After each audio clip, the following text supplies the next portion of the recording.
Assalamualaikum warahmatullahi wabarakatuh. Saya Albina Jasmine akan mempresentasikan tentang hasil praktikum dari analisis kualitas diet dengan metode DKIA dan MDDW.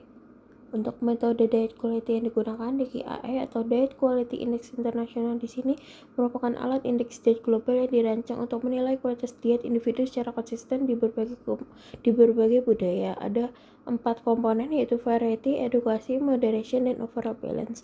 Untuk MDDW di sini merupakan indikator berbasis kelompok pangan yang mengukur keragaman konsumsi makanan dalam 24 jam sebelumnya. Jadi akan dilakukan food recall dahulu, lalu akan dikelompokkan ke 10 kelompok pangan yang ada di MDDW.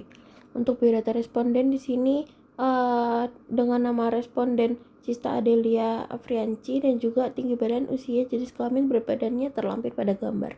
Untuk hasil food recall-nya juga terlampir pada gambar. Untuk langkah-langkah DKIA di sini mengumpulkan data food recall 24 jam selama 2 hari tidak berturut-turut, lalu mengonversi makanan menjadi gram dan menghitung kandungan gizinya. Setelah itu mengelompokkan data asupan gizi ke 4 komponen DKIA dan mengubah satuan sajian dan menghitung rata-rata. Selanjutnya akan membandingkan dengan cut-off DKIA dan melakukan scoring setiap komponen.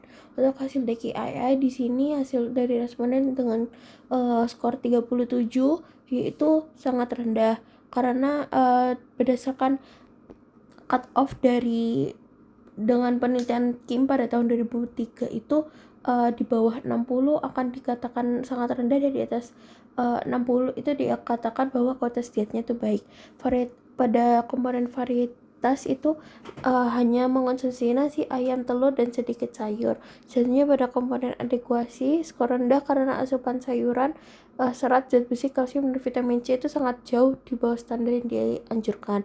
Untuk moderation, lemak total dan sodium skornya itu 0, tapi lemak jenuh dan empty food calories-nya itu skor 3 dan kolesterolnya skor 6.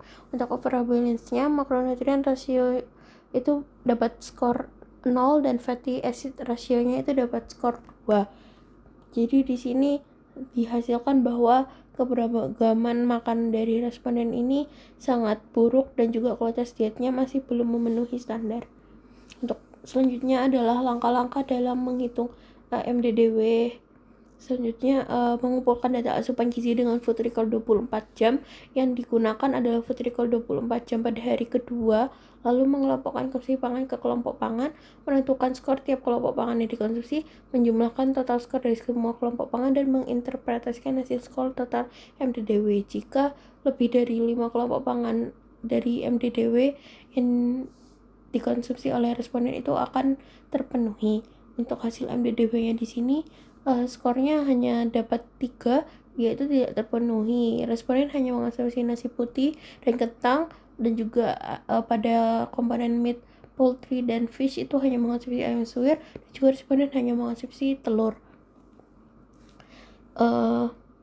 Jadi metode DKIA di sini kelebihannya itu adalah menilai diet dari 4 aspek: variasi, kecukupan, moderasi, dan keseimbangan, sehingga dapat mengidentifikasi aspek diet mana yang paling membutuhkan perbaikan. Tentunya hasil berupa skor yang jelas baik untuk penelitian maupun intervensi. Kelebihan lainnya yaitu prinsip penilaiannya selaras dengan rekomendasi gizi internasional. Untuk kekurangan dari DKIA di sini, akurasi skor DKIA bergantung penuh pada kualitas data asupan makanan yang digunakan. Hanya menilai kualitas diet, bukan status gizi responden secara langsung.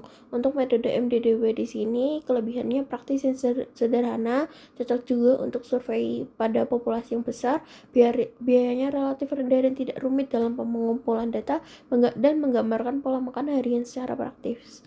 Untuk kekurangannya sendiri, metode ini tidak mempertimbangkan kuantitas makanan. Jadi kalau misalnya makanannya itu hanya sedikit yang dikonsumsi, itu akan masuk ke dalam kelompok pangan dan dinilai dalam kualitas dietnya. Untuk kekurangan lainnya itu MDDW tidak menilai kualitas pangan secara mendalam. Metode ini juga hanya berfokus pada keragaman dan tidak mengukur keseimbangan atau moderasi diet. MDDW juga sensitif pada variasi harian dan tidak mencerminkan pola makan panjang.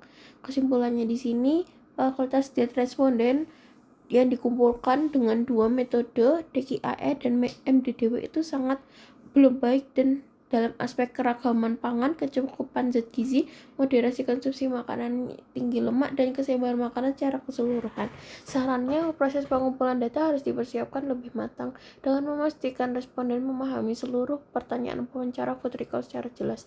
Mahasiswa juga perlu meningkatkan keterampilan konversi bahan makanan ke satuan porsi untuk perhitungan DKI. Kurang lebihnya mohon maaf. Wassalamualaikum warahmatullahi wabarakatuh.